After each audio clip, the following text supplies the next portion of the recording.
అభిమానం పరాకాష్ఠకు చేరుకుంది. పిచ్చి పీక్స్కు వెళ్ళింది. ఎవడైనా బర్త్డేకి కేక్ కట్ చేస్తారు. కానీ వైసీపీ కార్యకర్తలు పొట్టేళ్ల పీక కోశారు. అది కూడా తమ అభిమాన నాయకుడి పుట్టినరోజు వేడుకల కోసం. ఎవరైనా తమ నాయకుడి కోసం రక్తదానం చేస్తారు.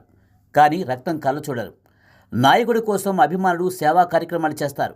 ఎందుకంటే తమ నాయకుడు అధికారంలో ఉన్నా లేకున్నా 10 మందికి సాయపడతాడని ఒక సందేశమిస్తారు.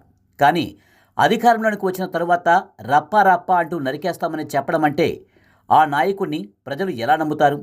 ఏ పార్టీ అయినా ప్రజలతో స్నేహ సంబంధాలు కొనసాగించాలి, సేవా కార్యక్రమాలు నిర్వహించాలి. కానీ ఇలాంటి రప్పా రప్పా నినాదాలతో ప్రజలను భయభ్రాంతులకు గురిచేస్తే రాబోయే రోజుల్లో అధికారం ఎలా దక్కుతుంది? అనంతపురం జిల్లా బ్రహ్మసముద్రం మండలం బొమ్మసానిపల్లి కూడలిలో వైసీపీ అధినేత జగన్ పుట్టినరోజు వేడుకల సందర్భంగా 3 పొట్టేళ్లను బహిరంగంగా నరికి వాటి రక్తంతో జగన్ ఫ్లెక్సీకి రక్తాభిషేకం చేయడంపై పోలీసులు కేసు నమోదు చేశారు. జుగుప్సాకరమైన ఘటనపై ప్రజలు కూడా ఆగ్రహం వ్యక్తం చేస్తున్నారు. ఇది ఫస్ట్ టైం కాదు. గతంలో 2002లో జగన్ ఫ్లెక్సీకి సిరంజిల్లో రక్తాన్ని నింపి అభిషేకం చేయడం అప్పట్లో కూడా విమర్శలు వచ్చాయి.